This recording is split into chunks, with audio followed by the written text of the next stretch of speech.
Business now. Shel Pellegrino is with us here on set, starting with a scandal that just won't go away. This is Starbucks in South Korea, isn't it, Shel? That's right. The chairman of the group that is the majority owner of the coffee chain in the country had to come out and apologize again after doing it already last week and firing the CEO of the Starbucks South Korea subsidiary. Retail tycoon Chung Yong-jin bowed 3 times and pleaded for forgiveness to the wider public in a scandal that has provoked a wave of public indignation and protests against the chain. So at the origin of this was a marketing campaign for coffee tumblers known as tank tumblers that came out on May 18th, the date labeled as Tankday. The big problem there is that that's the anniversary of the deadly crackdown on the Gwangju democracy uprising of 1980.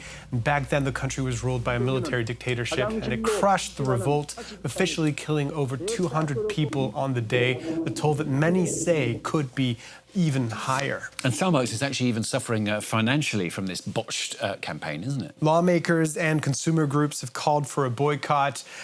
Even the country's president called the campaign inhumane and disgraceful.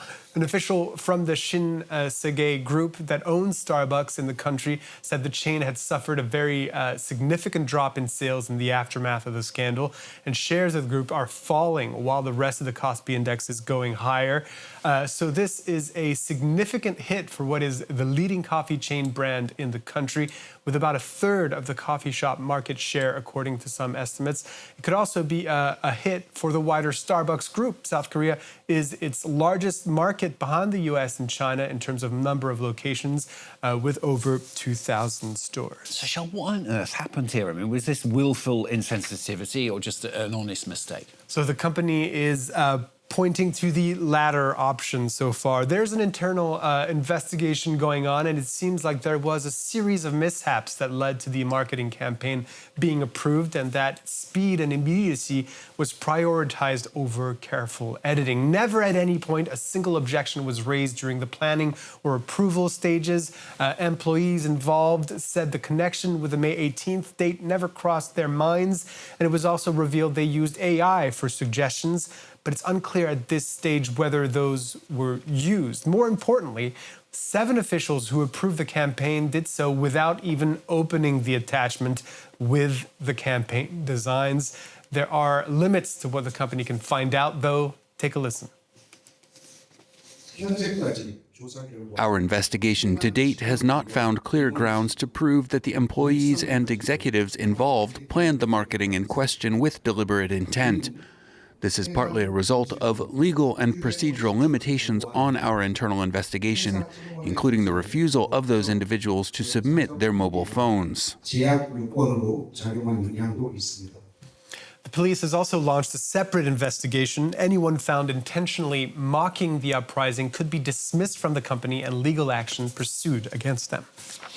Now, next, a major milestone for the luxury automobile industry. We previewed this yesterday, but Ferrari has now unveiled, hasn't it, its first fully electric car show. The company introduced the Luce, Italian for light, on Monday. We already spoke about it. Whilst its all-electric powertrain will take it from 0 to 100 even faster than Ferrari's petrol-powered offerings, the 4-door Luce has room for a family of 5.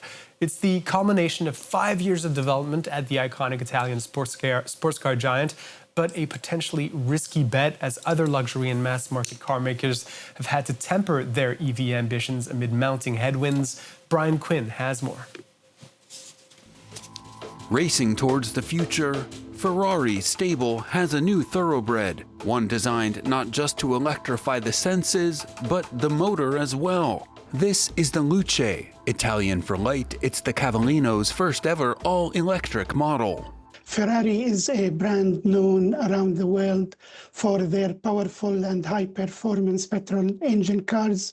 So when they start moving into electric cars, it is quite a big moment for the industry.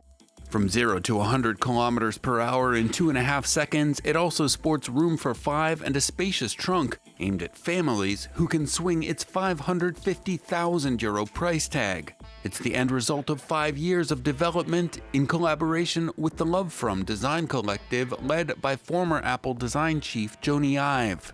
Executives are hoping they're not backing the wrong horse. Mass-market companies like Volkswagen and Ford have cut their EV targets amid hostility to green energy from the Trump administration in the US and insufficient charging infrastructure in mainland Europe.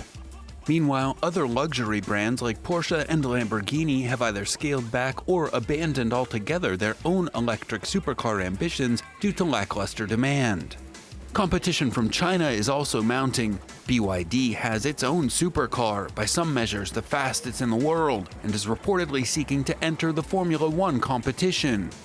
Ferrari has some built-in advantages. The brand's extreme exclusivity and high prices help to shield it from the sales concerns of more earthly car makers, and it's not giving up on V8s or V12s anytime soon. But the company is not immune to wider forces. Shares have fallen by a quarter over the past year as inflation drives an ongoing downturn in the luxury market. Thanks very much, Charles Pellegrin with Business for